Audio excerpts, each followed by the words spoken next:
I love you Ranganna. ಇಲ್ಲ, ನಮ್ಮ ಗನ್ಮೆನ್ಗಳು use ಮಾಡ್ತಾರೆ ಇದನ್ನು. ಸೊ ನಮ್ಮ ಹತ್ರ ಒಂದಷ್ಟು ಜನ ಗನ್ಮೆನ್, ಗೋವಾದಲ್ಲಿ ಒಂದು ಸ್ವಲ್ಪ ಪ್ರಾಪರ್ಟಿ ನಮ್ಮದೊಂದಷ್ಟು ಇನ್ವೆಸ್ಟ್ಮೆಂಟ್ಸ್ ಇದೆ. ಸೊ ಅಲ್ಲಿ ಗನ್ಮೆನ್ಸ್ ಇದ್ದಾರೆ, ಇಲ್ಲಿ ಕೂಡ ಗನ್ಮೆನ್ಸ್ ಇದ್ದಾರೆ. ಮೊನ್ನೆ ನೋಡಿದ್ರಲ್ಲ ಅಟ್ಯಾಕ್ ಆಯ್ತಲ್ಲ, ನಾನು ಕಮಿಷನರ್ಗೆ ಹೇಳಿದೆ, ನಿಮ್ಮ ಸೆಕ್ಯೂರಿಟಿ ನನಗೇನು ಬೇಡ, I have my own security mechanism, ನಾನು ಮಾಡ್ಕೊಳ್ತೀನಿ ಅಂತ. ಸೊ ನಮ್ಮ ಟೀಮ್ ಬಂದಾಗ ಅದನ್ನು ಯೂಸ್ ಮಾಡ್ತಾರೆ. ನೀವು ನಂಬ್ತಿರೋ ಇಲ್ಲೋ, ನಿನ್ನೆ ರಾತ್ರಿ 1:15 ಸಂಬಂಧಪಟ್ಟಂಥ ಇಲಾಖೆಯವರು ನನಗೊಂದು ಡಾಕ್ಯುಮೆಂಟ್ ತಂದು ಕೊಟ್ಟರು. ಆ ಡಾಕ್ಯುಮೆಂಟ್ನ ರಂಗಣ್ಣ ಸಾಯಂಕಾಲ ಹೊತ್ತು ಅರ್ಧ ಗಂಟೆ ಪ್ರೋಗ್ರಾಮ್ ಮಾಡ್ತಾನಲ್ಲ, ರಂಗಣ್ಣನ ರಂಗಾಯಣ, ನಾನು ರಂಗಣ್ಣನ ನಿಜವಾದ ಮುಖವನ್ನು ಕೆಲವೇ ದಿನಗಳಲ್ಲಿ ತೋರಿಸ್ತೀನಿ ವಿತ್ ಡಾಕ್ಯುಮೆಂಟ್ಸು. ಆತ ಚಾನಲ್ ಇಟ್ಕೊಂಡು ಸಮಾಜವನ್ನು ಬದಲಾವಣೆ ಮಾಡ್ತೀನಿ ಅಂತ ಹೇಳಿದಂಥ ರಂಗಣ್ಣ ಸಮಾಜನ ಬದಲಾವಣೆ ಮಾಡ್ತೀನಿ ಅಂತ ಸಾಯಂಕಾಲ ಹೊತ್ತ 1 ಅವರ್ ಪ್ರೋಗ್ರಾಮ್ ಮಾಡಿದ್ದು. ಸಮಾಜ ಬದಲಾವಣೆ ಆಗಿಲ್ಲ. ಹವಾಯಿ ಚಪ್ಪಲಿ ರಂಗಣ್ಣ ಹೋಗಿ ಬೆನ್ಸ್ ರಂಗಣ್ಣ ಆಗಿದ್ದಾನೆ, ಆಮೇಲೆ ಬಂಗಾರದ ರಂಗಣ್ಣ ಆಗಿದ್ದಾನೆ, ಬಂಗಾರದ ಮಣ್ಣಿನ ರಂಗಣ್ಣ ಆಗಿದ್ದಾನೆ ಪಬ್ಲಿಕ್ ಟಿವಿ ರಂಗಣ್ಣ. ಅದನ್ನು ನಾನು ಯಾರು ಕೊಟ್ಟಿಲ್ಲ. ಯಾರಿಗೆ ಡೆಲ್ಲಿಗೆ ಫೋನ್ ಮಾಡಿ ಸಪೋರ್ಟ್ ತೊಗೊಳ್ತಾರಲ್ವ, ಇವ್ರು ಸಪೋರ್ಟ್ ಎಕ್ಸ್ಪೆಕ್ಟ್ ಮಾಡ್ತಾರಲ್ಲ, ಅವರೇ ತನಿಖೆ ಮಾಡಿರುವಂಥ ರಿಪೋರ್ಟು ರಂಗಣ್ಣನ ಚಾನೆಲ್ ಬಗ್ಗೆ ಪಾಸಿಬಲಿ ಕೆಲವೇ ದಿನಗಳಲ್ಲಿ ಇಡಿ ಮತ್ತು CBI ಪಬ್ಲಿಕ್ ಟಿವಿ ರಂಗಣ್ಣನ ರೇಡ್ ಮಾಡಿದ್ರು ಕೂಡ ಆಶ್ಚರ್ಯಪಡಬೇಕಾಗಿಲ್ಲ, ಅರೆಸ್ಟ್ ಮಾಡಿದ್ರು ಆಶ್ಚರ್ಯಪಡಬೇಕಾಗಿಲ್ಲ. ಮೊದಲನೇದು I think in Karnataka, first time in Karnataka ಒಬ್ಬ TV ಚಾನಲ್ ಓನರ್ ಇಡಿ CBI ರೇಡ್ ಆಗುತ್ತೆ ಅನ್ನೋದಾದರೆ ಮೋಸ್ಟ್ ಪ್ರಾಬಲಿ ರಂಗಣ್ಣ ಆಗಬಹುದು. Question mark. ರಂಗಣ್ಣ ಹೇಳ್ತಾನೆ ಕ್ವಶನ್ ಮಾರ್ಕ್ ರೀ, ನಾವೇ ಕೇಳೋಣ ಏನೋ ಆಗಬಹುದು ಅಂತ. ಹಂಗಾಗಿ ರಂಗಣ್ಣನ ರೇಡ್ ಮಾಡ್ಬೋದು ಇಡಿ ಮತ್ತು CBI. ಏನಕ್ಕೆ ಅಂತಂದರೆ ರಂಗಣ್ಣನ ಬಳಿ ಬಂಗಾರದ ಮಣ್ಣಿದೆ. ಬೆನ್ಸು ಹವಾಯಿ ಚಪ್ಪಲಿ ರಂಗಣ್ಣ ಹೋಗಿ ಬೆನ್ಸ್ ರಂಗಣ್ಣ, ಬೆನ್ಸಿಂದ ಬಂಗಾರದ ಮಣ್ಣಿನ ರಂಗಣ್ಣ ಆಗಿದ್ದಾರೆ. ರಂಗಣ್ಣಂಗೆ ಗೊತ್ತು ನಾನು ಏನು ಹೇಳ್ತಾ ಇದ್ದೀನಿ ಅಂತ. ಆಮೇಲೆ ಅವ್ರ ಪಾರ್ಟ್ನರ್ಸ್ ಎಲ್ಲ ಯಾರು ಕನ್ನಡಿಗರಿಲ್ಲ. ಕನ್ನಡಿಗರ ಚಾನಲ್ಲು ಪಬ್ಲಿಕ್ ಚಾನಲ್ ಅಂತ ಇಟ್ಕೊಂಡ್ರೆ ರಂಗಣ್ಣ ಹೆಸರೇ ಪಬ್ಲಿಕ್ ಚಾನಲ್ ಅಂತ, ಆದರೆ ನಾಯ್ಡು ಚಾನಲ್ ಅಂತ ಅದನ್ನ ಇಟ್ಕೊಳ್ಳಿ. ಯಾಕಂದ್ರೆ ಪಾರ್ಟ್ನರ್ಗಳೆಲ್ಲ ನಾಯ್ಡುಗಳು. ಆಂಧ್ರ ಅವರು ಡೀಲ್ ಮಾಡೋದೆಲ್ಲ ಆಂಧ್ರ ಅವ್ರ ಜೊತೆ. ಮುಂಚೆ ಒಂದು ಸ್ವಲ್ಪ ನಮ್ಮ ಕುಮಾರಣ್ಣ ಅಂತ ಚೆನ್ನಾಗಿ ಇದ್ಕೊಂಡು ಅವು ಇವು ಅಪಾಯಿಂಟ್ಮೆಂಟ್ಗಳೆಲ್ಲ ಮಾಡಿಸಿ ಒಳ್ಳೆ ಚೆನ್ನಾಗಿ ಎಸ್ಟಾಬ್ಲಿಷ್ ಆಗವನೆ. ಯಾವುದೇ ದೊಡ್ಡ ದೊಡ್ಡ ಲೆವೆಲ್ ಅಪಾಯಿಂಟ್ಮೆಂಟ್ಗಳು ರಂಗಣ್ಣ ಇಂಟರ್ಫಿಯರ್ ಆಗ್ತಾನಂತೆ. ನಮ್ಮ ಪ್ರಶ್ನೆ ಏನಪ್ಪ ಅಂತಂದರೆ, ಇದು ಮಾಧ್ಯಮದ ಲೋಕನ ಅಥವಾ ಮಾಫಿಯಾ ಲೋಕನ ಅನ್ನೋದು ನಮಗೆ ಈ ಪ್ರಶ್ನೆ ಬಂದದ್ದು. ಹಾಗಾಗಿ ಒಂದು ಎಕ್ಸಾಂಪಲ್ ನಾನು ಸೆಟ್ ಮಾಡ್ತಾ ಇದ್ದೀವಿ. We are going to expose public TV. ಏನು ಬೇಜಾರು ಮಾಡ್ಕೊಂಬೇಡಿ, ಮಾಧ್ಯಮದ ಹತ್ರ ಈಗ ಮಾಧ್ಯಮದ ಮುಂದೆ ಇನ್ನೊಬ್ಬ ಮಾಧ್ಯಮನ ಎಕ್ಸ್ಪೋಸ್ ಮಾಡೋದಿದೆಯಲ್ಲ. ಆಮೇಲೆ ವಿತ್ ಡಾಕ್ಯುಮೆಂಟ್ಸು. ರಾತ್ರಿ 1:15 ಆತನ CD-ಯನ್ನು ತಂದುಕೊಟ್ಟಿದ್ದ. CD ಅನ್ಕೊಳಕ್ಕೆ ಹೋಗ್ಬೇಡಿ, ಚಿನ್ನದ ಮಣ್ಣಿನ, ಚಿನ್ನದ ಮೊಟ್ಟೆಯ, ಚಿನ್ನದ ಕಂತೆಯ CD-ನ ತಂದುಕೊಟ್ಟಿದ್ದಾರೆ. ಬರೀ ಚಿನ್ನನೇ ಇದೆ ಅದರಲ್ಲಿ. ಅದೆಷ್ಟು ಎಕರೆ ಜಮೀನಿದೆಯೋ, ಅದೆಷ್ಟು ಸ್ಕೂಲುಗಳು, ಅದೆಷ್ಟು ಪ್ರಾಪರ್ಟೀಸು ಇರೋದೊಬ್ಬ ಮಗಳು ಅನ್ಕೊಂತೀನಿ. If I am not wrong, ಆಯಮ್ಮನಿಗೂ ಮದುವೆ ಮಾಡಿ ಕಳ್ಸೋರೆ. ಈ ಅಪ್ಪ ಬ್ರಾಹ್ಮಣ, ಒಬ್ಬ ಬ್ರಾಹ್ಮಣಿಗೆ ಏನು ಕಷ್ಟ ಆಸ್ತಿ ಬೇಕು ನನಗೂ ಅರ್ಥ ಆಗ್ತಲ್ಲ. ನಾನು ಒಕ್ಕಲೇಗನೇ, ಜಾತಿ ವಿಚಾರ ಇಲ್ಲ ಇಲ್ಲಿ. ಬಡ ಬ್ರಾಹ್ಮಣ ಅಂತಾರೆ, ಇಲ್ಲಿ ಚಿನ್ನದ ಬ್ರಾಹ್ಮಣ ಅಂತ ಈಗ ಹೊಸ ಹೆಸರು ಇಡಬೇಕಾಗಿದೆ ಅಪ್ಪನಿಗೆ. ಯಾಕೆ ಅಂದರೆ ಅಷ್ಟು ಚಿನ್ನನ ರೀತಿಯ ಬ್ಯಾಕ್ಗ್ರೌಂಡ್ನ ಇಟ್ಕೊಂಡಿದ್ದಾನೆ. CD-ನೂ ಅಷ್ಟೇ ಚಿನ್ನದೇ ತಂದುಕೊಟ್ಟವ್ರೆ, ಗೋಲ್ಡನ್ ಕಲರ್ CD ತಂದುಕೊಟ್ಟವ್ರೆ. ಕೆಲವೇ ದಿನಗಳಲ್ಲಿ ರಂಗಣ್ಣನ ಮುಖವಾಡವನ್ನು ಕರ್ನಾಟಕದ ಮುಂದೆ ಪಬ್ಲಿಕ್ ರಂಗಣ್ಣನ ಪಬ್ಲಿಕ್ ಟಿವಿ ರಂಗಣ್ಣನ ಕಳಿಸಿಡ್ತೀವಿ ಸರ್. ನೆಟ್ವರ್ಕ್ ಹೆಂಗಿದೆ ನಿಮಗೆ ಅಂತ ನೋಡಿ. ಎಲ್ಲಿಂದ ಇಲ್ಲಿಗೆ ಸೆಂಟ್ರಲಿಂದ ಹಿಡಿದು ಇಲ್ಲಿವರೆಗೂ ಡಾಕ್ಯುಮೆಂಟ್ಸ್ ತರಿಸ್ತೀರಾ, ಅವರೇ ಬರ್ತಾರೆ ಅಂದರೆ ನಿಮ್ಮ ಪವರ್ ನೆಟ್ವರ್ಕ್ ಹೇಗಿದೆ ಅಂತ. ಇಲ್ಲ, ಆತ blackmail, I mean question mark. Ranganna ಡೆಲ್ಲಿನಲ್ಲಿ ಯಾರೋ ಬ್ಲ್ಯಾಕ್ ಮೇಲ್ ಮಾಡಿದ್ದಾರೆ, ಅವರೇ ತಂದು ಕೊಟ್ಟರು ಅಂತ. ಅದು ಕ್ವಶನ್ ಮಾರ್ಕು. ಯಾಕಂದ್ರೆ ನಾನು ಹೇಳ್ಬಿಟ್ರೆ ಆಮೇಲೆ ರಂಗಣ್ಣ ಎಲ್ಲ ಹೇಳಿ ಅಂತಾರೆ, ಅದಕ್ಕೆ ಕ್ವಶನ್ ಮಾರ್ಕು. ಯಾರೋ ಹೇಳಿದ್ದು ಬ್ಲ್ಯಾಕ್ ಮೇಲ್ ಮಾಡ್ತಾ ಇದ್ದಾರೆ, ತಗೊಳ್ರೆ ಒಂದು ಗೋಲ್ಡನ್ ಸಿಡಿ ಬಿಡಿ ಅಂದರು. ನಾನು ರಾತ್ರಿ ನೋಡ್ಬಿಟ್ಟು ಹಾರ್ಟ್ ಅಟ್ಯಾಕ್ ಆಗ್ಬಿಡ್ತು ನಂಗೆ. ಒಬ್ಬ ನಮ್ಮ ಕಡೆ ಎಲ್ಲ 500 ಅಂತೀವಿ ನಾವು ಅವ್ರನ್ನ. ನಾವು 500 ಬನ್ನಿ ಅಂತೀವಿ. 500 ಅಂತ ಇದ್ದಿರೋ ಒಂದು ಮನೆ ಇರ್ಬೋದು. ಬಡ ಬ್ರಾಹ್ಮಣನ್ರಿ, ಅವ್ನಿಗೆ ಸ್ವಲ್ಪ ವರ್ಷಕ್ಕೊಂದ್ಸತಿ ರೇಷನ್ನು ಪಶನ್ನು ಕೊಡ್ರಿ, ಸ್ವಾಮಳ್ಳು ಕಾಲು ನಮಸ್ಕಾರ ಮಾಡಿ ಅಂತಾರೆ. ಈ ಕಾಲು ಎಳಿಬೇಕು ರಂಗಣ್ಣ, ಹಂಗಾಗ್ಬಿಟ್ಟು ಕಾಲು ನಮಸ್ಕಾರ ಅಲ್ಲ, ರಂಗಣ್ಣನ ಕಾಲು ಎಳಿಬೇಕು, ಹಂಗಾಗ್ಬಿಟ್ಟಿದೆ ಕತೆ ಈಗ. ಸಾರಿ, ಮಾಧ್ಯಮದ ಮುಂದೆ ಮಾಧ್ಯಮದವ್ರನ್ನ ಅದೆಷ್ಟು ಮಟ್ಟಿಗೆ ನೈತಿಕತೆ ನನಗೂ ಗೊತ್ತಿಲ್ಲ. But when it come to accountability, ಕಾನೂನು ಮುಂದೆ ಎಲ್ಲರೂ ಒಂದೇ ಅನ್ನೋದು ನನ್ನ ಭಾವನೆ. ಎಲ್ಲರಿಗೂ ಕಾಲು ಎಳೆಯೋ ರಂಗಣ್ಣನಿಗೆ ಇವತ್ತು ಕಾಲು ಜಾರೋ ಅಂಥ ಸಮಯ ಬಂದಿದೆ ವಿತ್ ಡಾಕ್ಯುಮೆಂಟ್ಸ್. ನಾನು ಏನೇ ಎಕ್ಸ್ಪೋಸ್ ಮಾಡಿದ್ರು ಯಾವುದು ಗಾಳಿಲಿ ಗುಂಡು ಹೊಡೆದಿರೋದಿಲ್ಲ, ಡಾಕ್ಯುಮೆಂಟ್ ಸಮೇತ ಮಾತಾಡಿದ್ದೀವಿ. ರಂಗಣ್ಣನಿಗೆ ಆಲ್ರೆಡಿ ಈ ವಿಡಿಯೋ ನೋಡಿದ್ರೆ ರಂಗಣ್ಣನಿಗೆ ಗೊತ್ತಾಗುತ್ತೆ ಯಾವ ಚಿನ್ನದ ಮೊಟ್ಟೆ, ಯಾವ ಚಿನ್ನದ ಮಣ್ಣು, ಯಾವ ದೇವನಹಳ್ಳಿ ಮಣ್ಣು, ಯಾವುದು ಈ ಕಡೆ KR ಪೇಟೆ ಮಣ್ಣು. ಸಿಕ್ಕಾಪಟ್ಟೆ ಊರಲ್ಲೂ ಡಿಸ್ಟಿಕ್ಕಲ್ಲೂ ಚಿನ್ನದ ಮಣ್ಣನ್ನು ಇಟ್ಟವ್ರೆ. ಆಮೇಲೆ ಸಿಕ್ಕಾಪಟ್ಟೆ ಆ ಯಪ್ಪಂದು ದೊಡ್ಡ ಒಂದು ಸಾಮ್ರಾಜ್ಯನೇ ಇದೆ. ಕರ್ನಾಟಕಕ್ಕೆ ಗೊತ್ತಿಲ್ಲದಂಥ ಒಂದು ದೊಡ್ಡ ಸಾಮ್ರಾಜ್ಯ ಪಬ್ಲಿಕ್ ಟಿವಿ ರಂಗಣ್ಣ ಮಾಡಿದ್ದಾನೆ. ಆ ಸಾಮ್ರಾಜ್ಯನ ಬಿಚ್ಚಿಡ್ತೀವಿ. I love you Ranganna, I love you. ಬನ್ನಿ. ಅದು ಇದಿಷ್ಟು ನೋಡ್ರಿ, ನಾನು ಹೇಳಿದ್ನಲ್ಲ ಲಾಯರ್ ಜಗದೀಶ್ ಅವ್ರ ಮನೆ.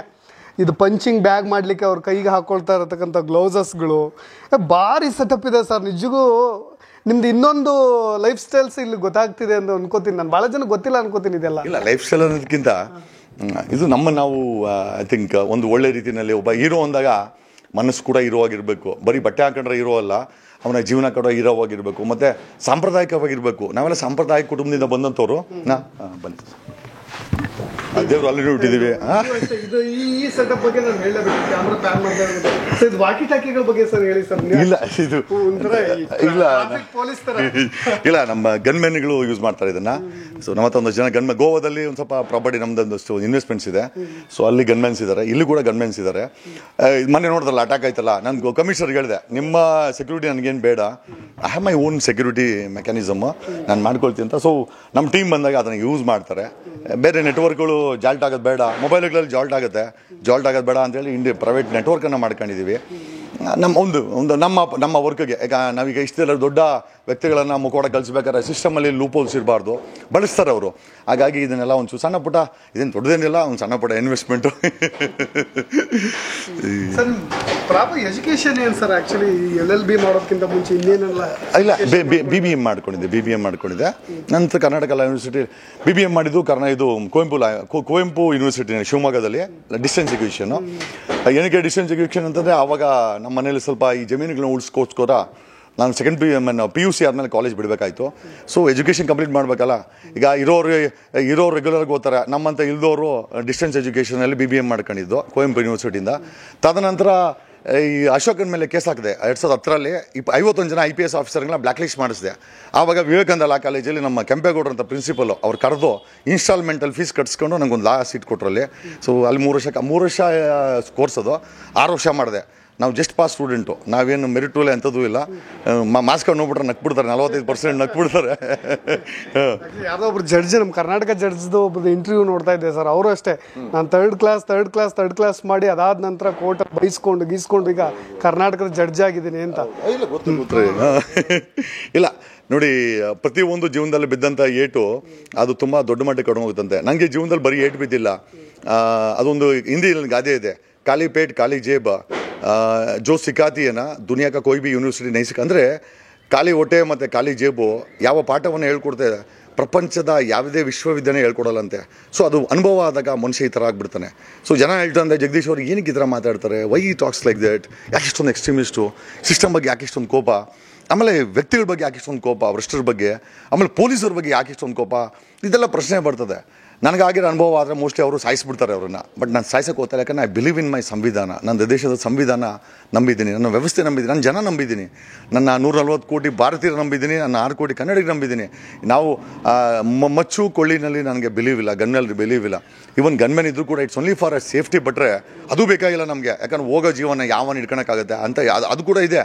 ಬಟ್ ಆದರೂ ಎಷ್ಟೋ ಜನ ಹೇಳ್ತಾರೆ, ಸರ್ ನಿಮಗೋಸ್ಕರ ಅಲ್ಲ ಅಂದರು, ಈ ಸಮಾಜಕ್ಕೋಸ್ಕರ ನೀವು ಚೆನ್ನಾಗಿರಬೇಕು ಅನ್ನೋದಕ್ಕೋಸ್ಕರ ಈ ಜನ ಈ ಥರ ಹೇಳಿದಾಗ, ಇರಲಿ ಬಿಡಪ್ಪ, ಅವ್ರಿಗೋಸ್ಕರ ಒಂದು ಗನ್ಮೆನ್ ಇಟ್ಕೊಂಡು ಅವ್ರಿಗೊಂದು ಸಮಾಧಾನ ಆಗಲಿ ಅಂತೇಳಿ ಅಷ್ಟು ಬಿಟ್ಟರೆ ಬೇರೆ ಏನಿಲ್ಲ ಸರ್. ಇಷ್ಟೆಲ್ಲ ಹೋರಾಡ್ತೀರಾ, ನಿಮ್ಮ ಆ್ಯಕ್ಚುಲಾಗಿ ನಾವು ವಿತ್ ಕನ್ಸರ್ನ್, ನೀವು ಭ್ರಷ್ಟಾಚಾರ ಅವು ಮಾಡಿ ಕೋಟ್ಯಾಧಿಪತಿಗಳಾಗಿದ್ದವರಿದ್ದಾರೆ. ನಿಮ್ಮ ಚಿರಾಸ್ತಿ ಮತ್ತು ಸ್ಥಿರಾಸ್ತಿ ಆದರೆ ನೀವು ಎಷ್ಟು ಕೋಟಿ ಹೊಡೆಯಿರಿ ಸರ್? ಅಲ್ಲ, ನಾನು ಇಲ್ಲ, ಕ್ಯೂರಿಯಾಸಿಟಿ ಅಂತಂದರೆ ನಾನು ಒಬ್ಬ ದೊಡ್ಡ ವ್ಯಕ್ತಿ ಹತ್ರನೇ ಹೇಳಿ ಬಂದೆ. ಆ CD ಪ್ರಕರಣದಲ್ಲಿ ನಾನು DK ಶಿವಕುಮಾರ್ ಕರೆದಿದ್ರು. ಇವನು ನಮ್ಮ ಯಾರಪ್ಪ, ನಮ್ಮ ಸೂರ್ಯ ಮುಖರ್ನಾಜ್ ಕರ್ಕೊಂಡೋದ. ಸಾಯಂಕಾಲ 8 DK ಶಿವಕುಮಾರ್ ಕಾಲ ಮೇಲೆ ಕಾಲ ಹಾಕೊಂಡು ಸದಸ್ಯನ ಮನೆ ಕೂತ್ಕೊಂಡಿದ್ರು. ಇನ್ನು 2022 ಅನ್ಸುತ್ತೆ, ಇನ್ನು ಡೆಪ್ಯೂಟಿ CM ಆಗಿರಲಿಲ್ಲ. ಬಾ ಜಗದೀಶ್, ಬನ್ನಿ ಜಗದೀಶ್ವರೇ ಅಂತಂದ್ರು ನಮ್ಮ ಶಿವಕುಮಾರ್. ಹೊರಡೆ ಹೋದ್ವಿ. ಆವಾಗ ಕೇಳಿದ್ರು, ಏನು ಬೀಳ್ಬಿಳ್ಳು ತಗೊಂಡ್ರಂತೆ, ಏನಾದರೂ ಕಾಸು ಕೊಟ್ಟನಾ ಇವನು ರಮೇಶ್ ಜಾರಕಿಹೊಳಿ ಅಂತ. ನನಗೆ ಸ್ವಲ್ಪ ಯಾಕೋ ಸಿಟ್ಟು ಬಂತು ಅವಾಗ. ನಾನು ಹಂಗೆ ಹೇಳಿದೆ, ನೋಡಿ ಇಲ್ಲಿ ಮೇಲೆ ಜಮೀನು ಮಾಡ್ಕೊಂಡಿದ್ದೀನಿ ಸಾಕನಗರದಲ್ಲಿ, 1.5 ಎಕರೆ ಇದೆ. ಕಳ್ಳನ್ ಕೊಟ್ಟರು 100 ಕೋಟಿ. ಒಂದು ಸೈಟ್ ಮಾಡಿದ್ರೆ 60-40 ಸೈಟ್ ಮಾಡಿದ್ರೆ 6 ಕೋಟಿ ಬರ್ತದೆ. 6 ಕೋಟಿಲಿ 1 ಡಜನ್ BMW ತೊಗೊಬೋದು. ಈಗ ನಿಮ್ಗೆ ಅದೇ ಥರ ಅಂದರೆ ಬೇಕಾದ್ರೆ ಒಂದು ಸೈಟ್ ಮಾಡಿಬಿಟ್ಟು 1 ಡಜನ್ BMW ಎತ್ಕೊಂಡ್ಬಿಡ್ತೀನಿ ಅಂತ DK ಶಿವಕುಮಾರ್ಗೆ ಹೇಳಿದೆ. ಅವರು ನಕ್ಕೊಂಡು ಅವರು ಸುಮ್ಮನೆ ಆದರು. ಅವರು ಕೂಡ ಒಂದು ಹಾಸ್ಯಾಸ್ಪದವಾಗಿ ಕೇಳಿದ್ರು, ನಾನು ಒಂದು ಹಾಸ್ಯಾಸ್ಪದವಾಗಿ ಉತ್ತರ ಕೊಟ್ಟೆ. ಹಾಗಾಗಿ ಅಲ್ಲ, ದೇವರೆಲ್ಲ ಕೊಟ್ಟಿದ್ದಾನೆ, ಅದನ್ನು ಹೇಳಿದ್ರೆ ದೊಡ್ಡಸ್ಕೆ ಆಗುತ್ತೆ. ಅದು ನನಗೆ ಈಗ ನಾನು ಒಂಥರ ನಮ್ಮ ಸಿದ್ದರಾಮಣ್ಣನ ಥರ, ಈಗ ನಾನು ನಾನು ಕಾಂಗ್ರೆಸ್ ಅಲ್ಲ, ಆದರೆ ಸಿದ್ದರಾಮಣ್ಣನ ಎಲ್ಲೋ ಒಂದು ಕಡೆ ಯಾಕಂದರೆ ಅವರು ಇವಾಸ್ ಏನ್ ಅಡ್ವೊಕೇಟು, ಆಮೇಲೆ ಒಂದು ವಿಭಿನ್ನವಾದಂಥ ರಾಜಕಾರಣಿ Siddaramanna. But I don't like Congress, but I like Siddaramanna. So ಹಂಗಾಗಿ ನಮ್ಮ ಬಗ್ಗೆ ನಾವು ಹೇಳ್ಕೊಳೋದು ಅವಶ್ಯಕತೆ ಇಲ್ಲ. ಯಾಕಂದರೆ ಒಂದು ಊಟ ಇಲ್ದಿರೋ ಜನ ಇದ್ದಾರೆ, ಅಂಥದ್ದು ಮುಂದೆ ನಾನು ಇಷ್ಟಕ್ಕೆ ಬದುಕಿದ್ದೀನಿ ಅಂತ ಹೇಳಿದ್ರೆ ದುರಂಕಾರ ಆಗುತ್ತೆ, ಬೇಡ.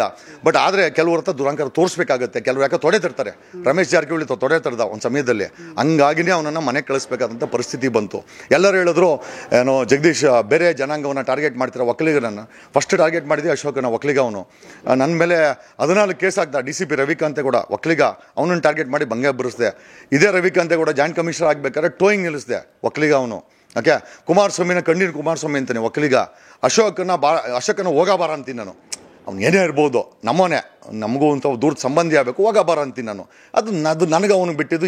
ಅವ್ನು ಯಾಕೆ ಅನ್ನಿಸ್ಕಂತ ಅವನಿಗೆ ಗೊತ್ತಿದೆ, ನಾನು ಯಾಕೆ ಅಂತೀನಿ ನನಗೆ ಗೊತ್ತಿದೆ. ಹಾಗಾಗಿ ಪಬ್ಲಿಕಲ್ಲೂ ಅಂತೀನಿ. ಹಾಗಾಗಿ ನಾನು ಇಂಥ ಜನಾಂಗದವ್ರನ್ನ ಎಕ್ಸ್ಪೋಸ್ ಮಾಡಬಾರ್ದು ಅಂತಲ್ಲ, ನನಗೆ ಅದು ಇಲ್ಲೇ ಇಲ್ಲ ಮನಸ್ಸಲ್ಲಿ. ನಾನೆಲ್ಲ ಅಂದ್ಕೊಂಡು ನಾವು ಆಲ್ ಇಂಡಿಯನ್ಸ್ ಅಂತ. ಸೊ ಹಂಗಾಗಿ ಯಾರೇ ತಪ್ಪು ಮಾಡೋದು ಎಕ್ಸ್ಪೋಸ್ ಮಾಡ್ತೀನಿ ಬ್ರದರ್, ಬೇರೆ ಏನಿಲ್ಲ.